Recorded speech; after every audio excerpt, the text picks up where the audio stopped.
Hi, it's Katrina. My friend David is going to be helping me out with the voiceover today, so I hope you enjoy. Number 10. The Apocrypha. The Bible is an extraordinarily different book depending on which church you belong to. If you're a Protestant or a Catholic, your church recognizes 27 books in the New Testament. However, if you belong to the Protestant religion, you also recognize 39 books from the Old Testament. On the other hand, Roman Catholics keep 46 books from the Old Testament as canon, 7 more than the Protestants. Then there's the Orthodox Church, which has 3 extra books, including those in the Old Testament and the New Testament, bringing their total biblical canon to 73 books. But by far the most inclusive church in the world is the Ethiopian Church, who accepts all 81 books of the Bible, more than any other religion. But what's the big difference between all these books? The answer is something called the Apocrypha. These are the forbidden books that the Roman Catholic Church cut from their mainstream Bible after the Dark Ages. The Apocrypha are considered dubious or questionable at best. They're made up of a body of esoteric writings and historical accounts of biblical figures and events. Many of the Old Testament books talk about the life and times of characters who appear in the standard Bible, but they don't include a lot of backstory. You can almost think of the Apocrypha as spin-offs. They go into greater detail on the life of Adam and Eve, the events prior to the Great Flood, and even things like Jesus' childhood. Number 9. Slave Bible. An extremely controversial Bible from the 19th century was recently on display at the Museum of the Bible in Washington, D.C. Fisk University in Nashville says there's only 3 copies of the Bible in existence. These same researchers also say the Bible was a tool for propaganda, and it was used to distribute fake news to the masses, basically brainwashing an entire population of people. It was utilized by British missionaries to convert early American slaves to Christianity. This particular Bible was published in 1807. Anthony Schmidt, the curator of Bible and religion in America at the Washington Museum, says this book was printed specifically for African slaves in the British West Indies, or what we now refer to as the Caribbean. The Bible was edited in such a gruesome manner that every story of rebellion was omitted. The editors completely altered the structure of the Christian Bible. They removed around 90% of the Old Testament, which has a lot of stories about the Israelites escaping their bonds of slavery and leaving Egypt. They also removed about 50% of the New Testament. The Bible was cut from 1,189 chapters to only 232 in order to meet their agenda. Every chapter was specifically added to prevent any thought of escaping slavery, while still promoting the transition to Christianity. Number 8. The Book of Enoch. Out of all the Apocrypha, the Book of Enoch is by far the most controversial. This ancient religious text was supposedly written by the great-grandfather of Noah himself. Enoch discusses the gift of knowledge that was given to the humans by the Watchers, a group of angels who came down from heaven and blessed humanity with secret skills and mystical teachings. This book sets up a reason for God to initiate the Great Flood, which destroys almost all life on the planet. However, a lot of people believe the Book of Enoch doesn't have anything to do with religion and is instead nothing but smoke, mirrors, and metaphors. Enoch describes the Watchers in great detail. According to him, they were angelic beings who came down from the heavens with their advanced knowledge. They then bred with human women, which resulted in the creation of a race of giants called the Nephilim. Some religious scholars have suggested the Watchers were not angels, but in fact extraterrestrial beings. These aliens, sometimes referred to as the Anunnaki, came down at the dawn of civilization, prior to humanity gaining the wisdom needed for advanced cultures. The Watchers gave the primitive people of Earth that very knowledge and exposed them to sophisticated technology. Nobody knows what the Book of Enoch truly means. It was written over 2,000 years ago by an unknown author. Whatever the case may be, the Catholic Church deemed the concepts too uncomfortable to add to the Bible, and so the Book of Enoch became forbidden. Number 7. The English Reformation.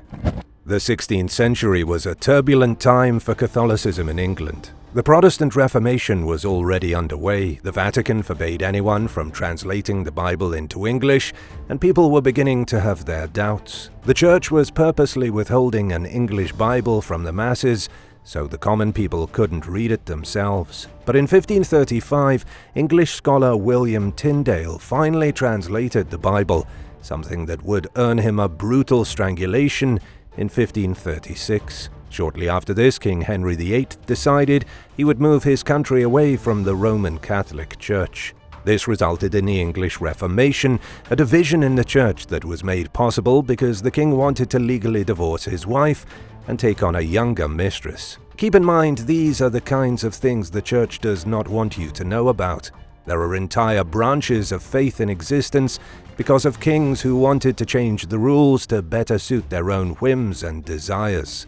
In 1539, King Henry VIII had declared himself the supreme leader of the Church of England, and he was in the midst of dissolving English monasteries. He also authorized the publication of the first legal English Bible, and that was how England cut ties with Rome and started their own church, branching even further from the original teachings of Jesus.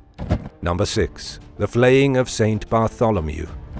Bartholomew the Apostle was one of the followers of Jesus Christ during the Messiah's years of teaching. After Jesus died, Bartholomew split up from the rest of the apostles, many of whom went their own way, and he helped to spread the word of the Lord across the globe. It's been said that Bartholomew traveled east and found his way to Armenia, where he converted the king to Christianity. For doing this, Bartholomew received one of the worst deaths of any of the apostles. He was flayed alive, meaning his skin was peeled off like you might peel the skin off a carrot. This might not be completely accurate, but it's the most popular theory. He was captured in the city of Albanopolis, and he was either flayed alive before being beheaded, or he was crucified upside down just like St. Peter. This was all because he converted Polymius, king of Armenia, to the new religion of Christianity. The king's brother was so furious that he ordered Bartholomew to be tortured and executed. That's one story, but there are many. One of the biggest issues with the saints of Christianity is that they're little more than legends. What the Church doesn't want people knowing is just how fictitious many of their characters are. Even if Bartholomew was real, there's no historical records of an Armenian king named Polymius. This part of the story is completely made up. Even though there's monasteries in Armenia dedicated to St. Bartholomew and his martyrdom, there's no physical evidence that he existed or that he was flayed in Armenia. Many scholars believe a more reasonable explanation is that Bartholomew, assuming he did live, died in Kalyan, India. Do you think St. Bartholomew was a real person that was flayed alive, or do you think he was a fictional character that was added to the Bible? Let us know your thoughts in the comments below, and while you're at it, hit that subscribe button. Number 5. The Gothic Bible, Codex Argentius. The Goths who sacked Rome and ravaged Europe later settled in parts of Germany, France, and Spain, and surprisingly, they had their very own Bible. It was written in the Gothic language, which is currently extinct and known only by the most skilled scholars. In the 4th century AD, during the fall of Rome, the Codex Argentius was created by Bishop Ulfilas in what is now northern Bulgaria. It was the original 4 Gospels translated into the Gothic language so that the destroyers of the Roman Empire could have their own Bible to read. This Bible was created at a time when the Ostrogoths ruled Italy, but their reign didn't last long. The Goths were assimilated by the Lombards in 553 AD, and many of their manuscripts in Italy were considered to be garbage. They were thrown into the trash, and the Codex Argentius wasn't discovered until the 16th century. It was 1,000 years after the Goths were gone that their last remaining Bible was uncovered at a monastery in Germany called the Verden Abbey. This is now one of the most historically important Bibles on the planet. It doesn't contain any secret or forbidden knowledge, but it's a crucial piece of text from the fall of Rome.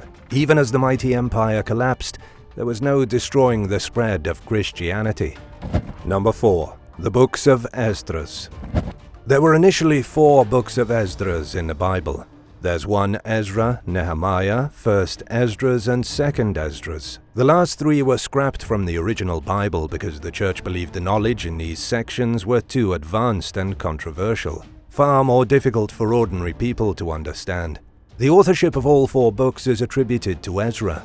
He was a scribe and priest who lived in the 5th century BC. This means he was alive during the fall of Jerusalem, and so he shares his experiences during the chaos in these books. While his people are suffering and his city is being torn apart, God speaks with him and, because of his righteousness, grants Ezra a glimpse into the truth of history. This is why 1st Esdras and 2nd Esdras are considered so forbidden. They describe how Ezra was given a glimpse into the mysteries of life on the planet, as well as the future of God's creation. He was also allowed to see how the world would eventually come to an end. Ezra sees 7 visions of the apocalypse, much like Daniel in the Book of Revelation. However, Ezra's story is a lot less exciting, but it does end very similarly to the Book of Revelation. The Messiah triumphs over the evil empire, breathing fire on all those who oppose him. The world is then restored to peace and order. It's a calmer apocalypse without all the plagues and locusts that made it into the complete Bible. Number 3. Thomas Cromwell's Deception.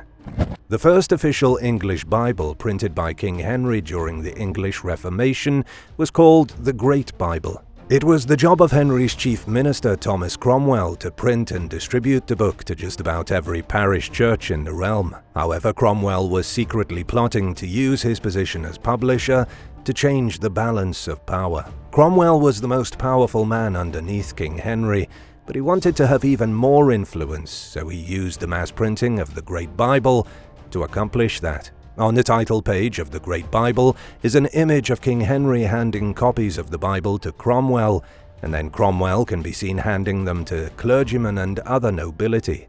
This was a way for Henry to be seen as the true leader of the church, the distributor of the Holy Word itself. But before King Henry handed it to the masses, he first gave it to Cromwell, which solidified his position as the king's right-hand man. The shocking part is that Cromwell is not the man we see on the title page of the Great Bible. The man resembles him, but only because he copied and pasted his face onto somebody else. Cromwell used his position to expertly cover the face of whoever was supposed to be next to King Henry with his own. He did this by employing an artist who painstakingly edited each and every Bible that came from the presses in France. Unfortunately for Cromwell, he died a year later when he was executed for high treason, making his attempt to seize power a complete and utter failure. Number 2. The Wisdom of Solomon.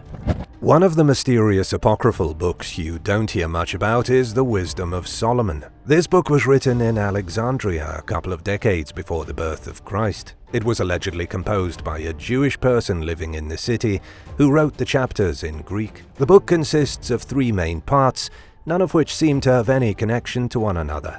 The first part of the book talks about the rulers of the earth and how wisdom is such a necessity to them. It goes into detail on the immoral and ungodly Epicureans as well as other heathens like them who practice lawlessness, lust, and incest. It talks about how righteous men become the sons of God and how they earn immortality through their good deeds. It's all extremely vague and metaphorical, which is likely why it was pushed out of the main Bible by the Catholic Church. The second section of the book talks about King Solomon. He's described as having mystical powers, with his wisdom being so strong that he's granted the ability of prophecy and the capacity to see through the mysteries of the world. In this chapter, wisdom is a cosmic force, something needed to teach the cardinal virtues of temperance, justice, prudence, and fortitude. The book even states that wisdom is a cosmic principle which sits upon a throne of glory next to God himself, essentially placing wisdom as godliness. In this book, one can get the feeling that wisdom is itself God, and that Solomon's intelligence is what makes him such a great king. The third and final part of the book has pretty much nothing to do with the other 2 sections. It's not much more than a history of the Israelites escaping Egypt. Number 1. The Prayer of Azariah. The Prayer of Azariah is another forbidden book of the Bible which was originally included in the Latin Bible as well as the Roman Catholic biblical canon. The book goes into great detail on the story of 3 young Jewish men who found themselves on the wrong side of King Nebuchadnezzar of Babylon. Ananiah, Mishael, and Azariah were tied up and thrown into a furnace when they refused to worship a false idol, infuriating the king of Babylon. But as they walked into the furnace and sang praises to God, their prayers were heard and they were saved from the flames. This forbidden book isn't prohibited for any reasons of tainted knowledge or secret wisdom, but for some reason biblical scholars simply don't like it. The book is more of a hymn with an accompanying song written in the 1st century BC. It's often seen as boring and unimportant, which is why only parts of it were chosen and inserted into Catholic and Orthodox church services. This picking and choosing has been going on for over 2,000 years, and the Prayer of Azariah is a perfect example of how the church controls what its followers are exposed to, based on little more than its own whims. Which of these religious revelations shocked you the most? Let us know in the comments, and don't forget to subscribe. Thanks for watching, and we'll see you next time. Bye.